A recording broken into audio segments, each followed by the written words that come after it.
কত রকম উপকার। রহমতের বৃষ্টি। কিসের বৃষ্টি? রহমতের বৃষ্টি। হ্যাঁ, কথা বুঝেছেন?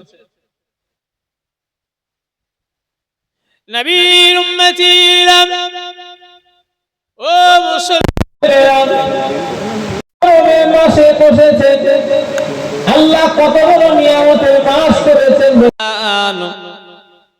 এই মাসেতে আল্লাহ পৃথিবীকে আল্লাহ পাক বানিয়েছেন। আসমান জমিন পাহাড় পর্বত নদী নালা গাছপালা সবই যা কিছু আছে আল্লাহ বানিয়েছেন। আবার এই মুহররম মাসের 10 তারিখ আল্লাহ লাউহে মাহফুজকে আল্লাহ পাক সৃষ্টি করেছেন। এই মুহররম মাসে 10 তারিখ আল্লাহ দুনিয়া সৃষ্টি করেছেন। আবার এই মুহররম মাসে 10 তারিখে শুক্রবারে আবার দুনিয়াকে আল্লাহ ধ্বংস করে দেবেন। এবছরে মুহররমে 10 তারিখ কি বার পড়েছিল ভাই?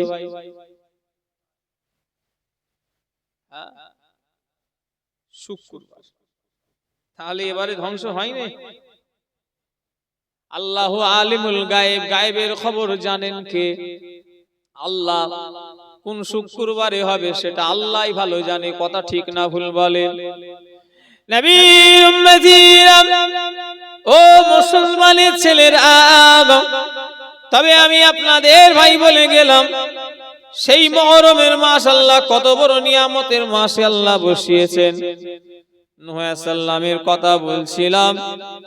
নূহ নবীর সেই যে বিরাট মহাপ্লাবন আল্লাহ দিল, আল্লাহ পাক নূহ নবীর ওই যে প্লাবন থেকে আল্লাহ পাক যখন ওই প্লাবনটা থেকে হেফাজত করলো, নূহ নবীর নৌকা যদি পাহাড়ে গিয়ে পৌঁছালো, সেদিনটা এই মুহররমে 10 তারিখ ছিল। জোরে বলে, একটু জোরে বলা যাবে না? কঠিন দিন। আদম নবীকে আল্লাহ পাক মুহররমে 10 তারিখে বানালেন। আদম নবীকে আল্লাহ মুহররমে 10 তারিখে সৃষ্টি করলেন। আদম নবীকে আল্লাহ মুহররমে 10 তারিখে জান্নাতে প্রবেশ করালেন। আদম নবীর বাম পাশের পাঁজরের হাত থেকে মা হাওয়াকে আল্লাহ পাক বানালেন। দুইজনকে আল্লাহ জান্নাতে রেখে দিলেন। জান্নাত মানে সুখের জায়গা, শান্তির জায়গা, আরামের জায়গা। একজনের সুখ সহ্য হয়নি, সেটা কে ভাই? সুখ সহ্য হয়নি কার? কথা বলে শয়তানের। আদম নবী মা হাওয়া যে জান্নাতে সুখে আছেন, এটা শয়তানের সহ্য হলো না। শয়তান কি করলো? অনেক প্রাণীর কাছ থেকে ভর করে জান্নাতে প্রবেশ করতে চেয়েছে, কিন্তু পারে না। শেষমেশ সাপের উপরে ভর করে জান্নাতের ভিতরে প্রবেশ করলো। আমার ভাই জানেরা, সাপের উপরে ভর করে গিয়ে ওই আল্লাহ একটা কথা মানা করেছিলেন, গন্ধম ফল যেন খাবে না। শয়তান ঠিক ওই গন্ধম ফলের কাছে গিয়ে ফেরেশতাদের সুরাত ধরে গুনগুন গুনগুন করে কানতে লেগেছে। বলছে, তুমি কাঁদছো কেন? বলে, আমি তুমি কে? বলে, আমি আল্লাহর ফেরেশতা। নাউজুবিল্লাহ। বলে, কাঁদছো কেন? বলছে, আমি কাঁদছি এই যে তোমাদের এই যে সুখ বেশি দিন থাকবে না, তাই তোমাদের কথা ভেবে কাঁদছি। ওহ, কত বড় দরদ! শয়তানের দরদ উগলে পড়েছে। বলছে, আমি কাঁদছি কেন জানো? এই তোমাদের এই সুখ বেশি দিন থাকবে না। বললো, কেন, কি হবে? বলে, তোমাদেরও মরণ হবে। বলা হলো, মরণ আবার কি জিনিস? শয়তান আবার পড়ে হাত পা একটু ছড়াছড়ি করছে, একটু হাত পা লড়াড়ি করছে, চিত হয়ে শুয়ে। আদম নবী বুঝতে, আমার ভাই জানেরা, মা হাওয়াকে শয়তান ধোঁকা দিয়ে গন্ধম ফল খাইয়ে দিল। আল্লাহ নারাজ হয়ে গেলেন। আমার আল্লাহ নারাজ হয়ে গেলেন। আদম নবীর গুনাহ নয়, এখানে একটা কথা, আমাদের গুনাহ হবে। নবীদের কোনো গুনাহ নাই, সমস্ত নবীরা হলো বেগুনাহ। আল্লাহর নবীদের কোনো গুনাহ নাই, নবীরা বেগুনাহ মাসুম হয়ে দুনিয়ায় এসেছেন। আবার সমস্ত নবীরা বেগুনাহ মাসুম হয়ে দুনিয়া থেকে চলে গিয়েছেন। জোরে বলে, আদম নবীর গন্ধম ফল গুনাহ নাকি? নাউজুবিল্লাহ, গুনাহ। গুনাহ নবীর উম্মতিরা, ও মুসলমানের ছেলেরা, সমস্ত নবীরা হলো জিন্দা। শুধু আমার নবী নয়, সব নবীরা হলো জিন্দা। আর কোন নবীর কোনো গুনাহ নাই, নবীরা সব বেগুনাহ। আদম নবী তওবা করার জন্য আল্লাহর কাছে, আমার ভাইজানেরা, তওবা করলেন, রব্বানা যালামনা আনফুসানা ওয়া ইল্লাম তাগফির লানা ওয়া তারহামনা লানাকুনান্না মিনাল খাসিরিন। রব্বানা যালামনা আনফুসানা ওয়া ইল্লাম তাগফির লানা ওয়া তারহামনা লানাকুনান্না মিনাল খাসিরিন। আমার ভাইজানেরা, আমার নবীর ওসিলা দিয়ে দোয়া চেয়েছিলেন। আমার আল্লাহ আদম নবীর তওবা আল্লাহ কবুল করলেন। ওই কবুল করার দিনটা অন্য কোন দিন ছিল না, এই মুহররমে 10 তারিখ ছিল। জোরে বলে, একটু জোরে বলা যাবে না?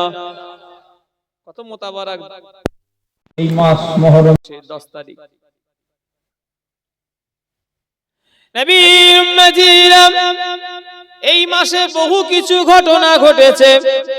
আবার এই মাসে একটা সবথেকে যে বেদনাদায়ক, কষ্টের, ব্যথার, সেটা হলো নবীর নাতি কারবালার ময়দানে ইমাম হোসেন রাদিয়াল্লাহু তাআলা আনহু কে শহীদ করা হয়েছিল এই মুহররমে মাসের 10 তারিখে। এই মুহররমের অনেক ঘটনা ঘটেছে, সব তো আমি বললাম না। তবে যা কিছু ঘটেছে সবথেকে যেটা বেদনাদায়ক, সেটা হলো মর্মান্তিক ঘটনা, সেটা হলো হযরত ইমাম হোসেন হুজুরের শাহাদাত। হযরত ইমাম হোসেন হুজুরকে মুহররমে 10 তারিখে শহীদ করে দেয়া হয়েছে কারবালার ময়দানে। কোন ইমামে হোসেন? আল্লাহ রাসূল নামাজে আল্লাহ রাসূল নামাজে গেছেন, সিজদায় চলে গিয়েছেন। হযরত ইমাম হোসেন রাসূলুল্লাহর পিঠের উপরে চেপে পড়লেন। আল্লাহ রাসূল সিজদা থেকে মাথাখানা তুললেন না, নবী আমার তাসবিহটা একটু লম্বা করে দিলেন। জোরে বলে, একটু জোরে বলা যাবে না? হ্যাঁ, কত দামি ইমাম হোসেন, আল্লাহ রাসূলের পিঠের উপরে চাপলেন। হযরত ইমাম হোসেন উঠেছে বলে রাসূলুল্লাহ উঠলেন না, তাসবিহটা একটু লম্বা করে দিলেন। জোরে বললেন না সুবহানাল্লাহ? কত দামি বলেন তো? সেই ইমাম হোসেনকে শহীদ করেছে। আল্লাহ নবীর বংশধরগুলোকে, আহলে বায়াতগুলোকে কিভাবে তারা শেষ করেছে। হযরত ইমাম হোসেন রাদিয়াল্লাহু তাআলা আনহুকে তিনার আওলাদ দেখারে কিভাবে শেষ করেছে। কারবালার ইতিহাসের পরে হযরত ইমাম হোসেন হুজুরের একজন সাহেবজাদা দুনিয়ায় হায়াতে ছিলেন, তিনার নাম হলো জাইনাল আবেদিন। তিনার থেকেই বংশ বিস্তার হয়ে গিয়েছে আমার ভাইজানেরা। সেই জাইনাল আবেদিন কারবালার ইতিহাসের পরে 70 বছর হায়াত পেয়েছিলেন, অনেক বয়স হয়ে গিয়েছিল। জীবনে কোনোদিন তিনাকে দুনিয়ার কেউ হাসতে দেখে না। তিনি 70টা বছর কারবালার ইতিহাসের পরে 70 বছর জীবিত ছিলেন, হায়াতে ছিলেন, দুনিয়ায় বেঁচে ছিলেন। তিনার 70 বছরে কোনোদিন তিনি হাসে না, তিনি শুধু কেঁদি যায়, কোন আমার ভাইজানেরা হাসে না। উনি বলেছিলেন, আমি কেন হাসি না, আমাকে কারণ জিজ্ঞাসা করবে না। আমার না হাসার কারণ আমি কি করে হাসবো? আমি আমার চোখে কারবালায় আমার আব্বাকে দেখেছি, আমার আব্বাকে শহীদ করে দেয়া হয়েছে। নবীর উম্মতিরা, হযরত জাইনাল আবেদিন বলছে, আমার আব্বাকে শহীদ করে দিয়ে হয়েছে। আমার আব্বার শরীরের উপর দিয়ে 70টা উটকে বহন করে নিয়ে যাওয়া হয়েছে, আমি দেখেছি। আমার আব্বার গোশগুলো সব, চামড়াগুলো, গোশগুলো সব ছিঁড়ে যাচ্ছে, রক্ত বেরোচ্ছে, খুন বেরোচ্ছে, চামড়াগুলো সব ছিলে যাচ্ছে। হযরত জাইনাল আবেদিন বলতে লাগছে, আমি কি করে হাসবো? আমার 6 মাসের ভাই আলী আসগার কেউ তারা ছাড়ে না। তারা আমার ভাইকেও একটা বুকের ভিতরে তীর বুকে গিতে দিয়েছে। নবীর উম্মতিরা, কারবালার ইতিহাস বড় কঠিন, এই জন্যই তো বলা হয় ইসলাম জিন্দা হোতা হে কারবালা কে বাদ। জোরে বলে, একটু জোরে বলা যাবে না? একটু জোরে হবে না? ইসলাম জিন্দা হতা है কারবালা के बाद ইসলাম জিন্দা হয়েছে কারবালার পরে চিন্তা করে আমার ভাইরা যুবকেরা নওজোয়ানেরা ও আমার মুরব্বি আনগণেরা কোন ইমামে হোসাইন আল্লাহ পাক তিনাকে কত বড় দরজা দিয়েছেন দেখে এলাম আল্লাহ পাক ইমাম হাসান হোসেনকে আল্লাহ কত বড় মর্যাদা দিয়েছেন দেখে এলাম तमाम পৃথিবীতে तमाम ওয়ার্ল্ডে तमाम দুনিয়ায় যত মানুষ আল্লাহ জান্নাতে যাবে সমস্ত মানুষের যত মানুষ জান্নাতে যাবে আমার আল্লাহ ইমাম হাসান আর হোসেনকে জান্নাতের যুবকদের সরদার আল্লাহ করে দিয়েছে জোরে বলে একটু জোরে বলা যাবে না ইমাম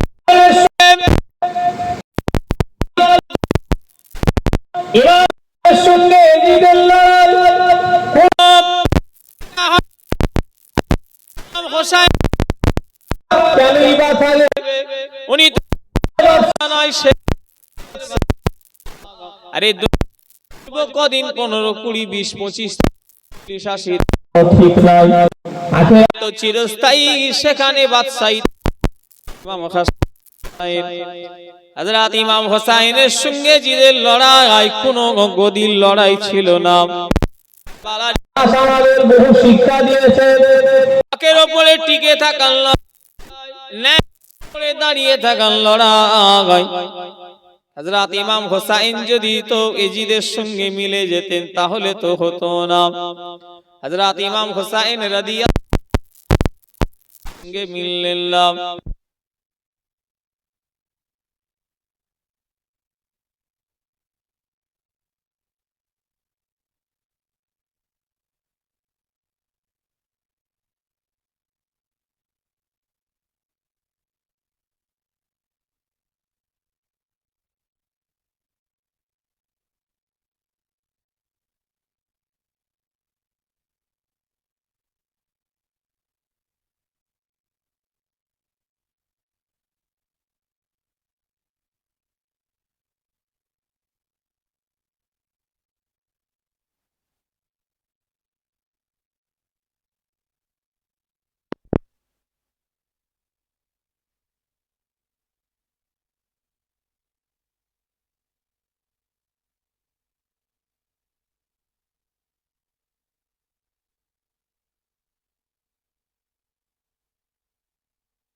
মুস্তাফা সাল্লাল্লাহু আলাইহি ওয়াসাল্লাম নবী পাকের নাম শুনলে কি বল মুস্তাফা গয়ে ইনকে লাগা আ গয়া মুস্তাফা গয়ে ইনকে লাগা আ গয়া कंकरो ओ भी गया मुस्तफा आ गया कंकरो कर दे खिताब आ गया नाज कर माँ तेरी गोद में मुस्कुराता हुआ महताब आ गया मुस्तफा आ गए इनके लगाब आ गया कंकरो ओ भी कर दे खिताब आ गया अल्लाहुम्मा सल्ली अला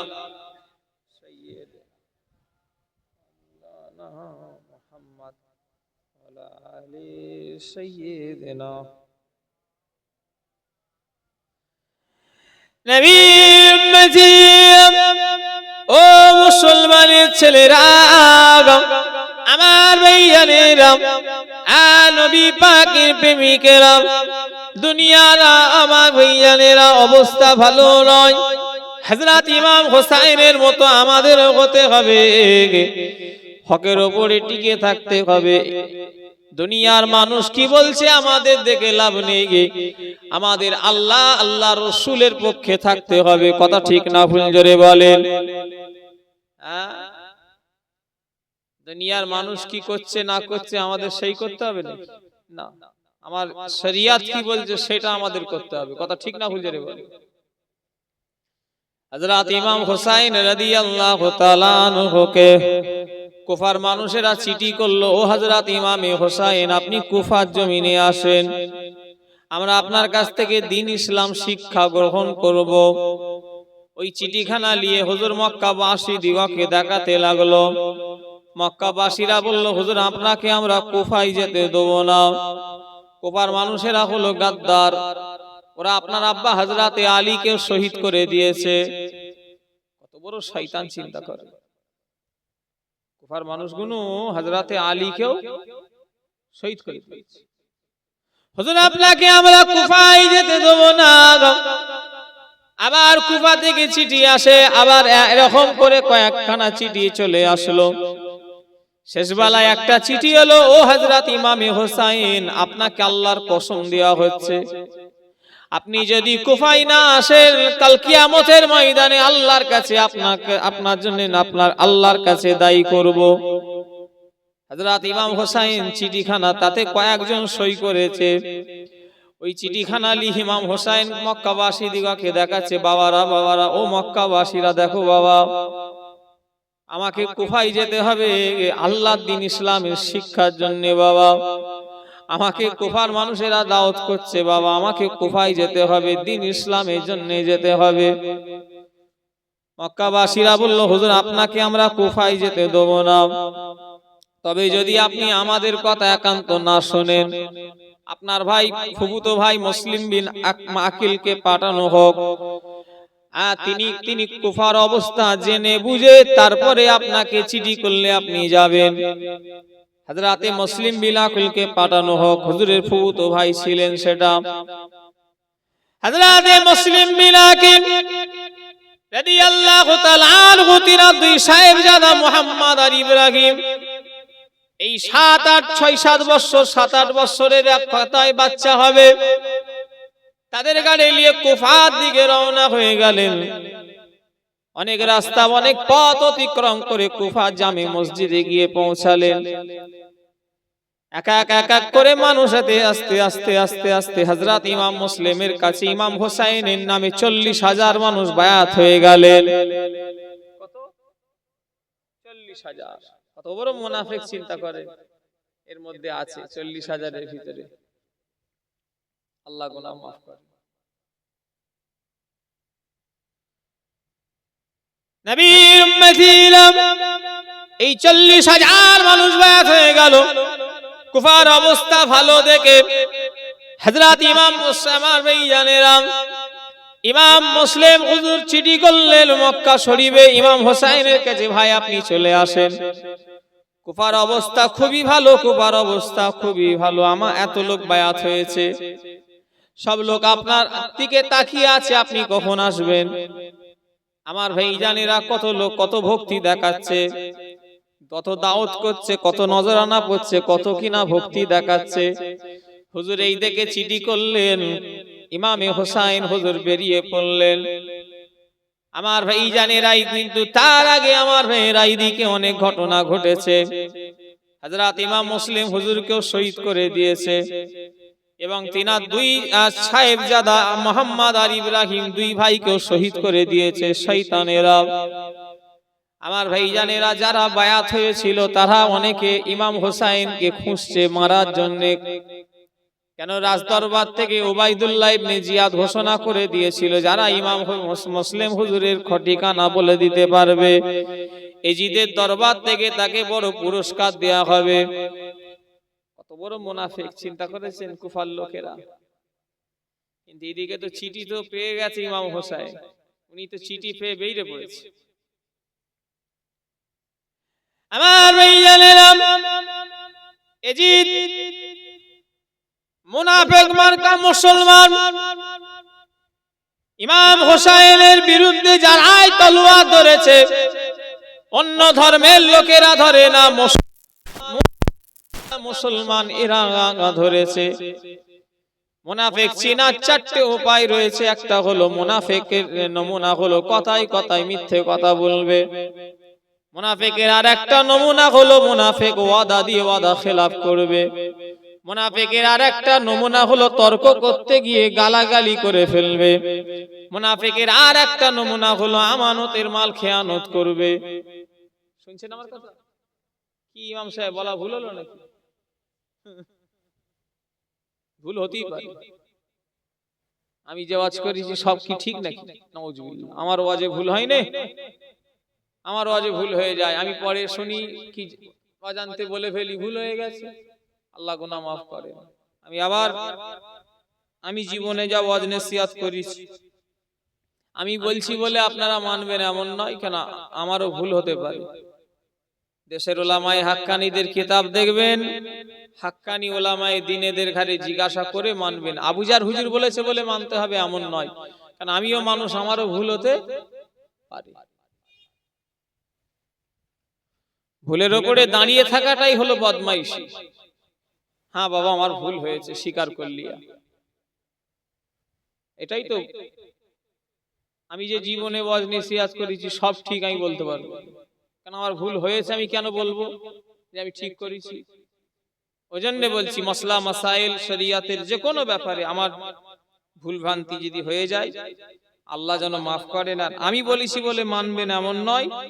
দেশের ওলামায়ে হাক্কানীদের কিতাব দেখবেন, হাক্কানি ওলামায়ে কেরামদের কাছে জিজ্ঞাসা করে মানবেন। আর আমার ভাষা কথাবার্তায় কোনো আলেম, মাওলানা, হুজুর, সাধারণ মানুষ যদি কেউ কষ্ট পান জীবনে ওয়াজ নসিহতের মধ্যে, আল্লাহ রাস্তায় মাফ করে দেবেন। যদি কারোর মনে ব্যথা কষ্ট দিয়ে থাকে, দুশমনি করব আল্লাহ আল্লাহর, আর বন্ধুও করব আল্লাহ আল্লাহর। নিজে ছোট হয়ে থাকতে খুব ভালো লাগে, আমাকে তো ভালো লাগে।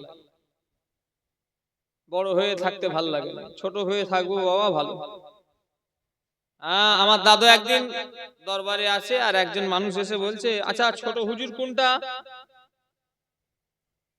চিন্তা করে কত বড় হাস্তি লোকটা। ছোট হুজুর মানে ছেলে খেলা নয়।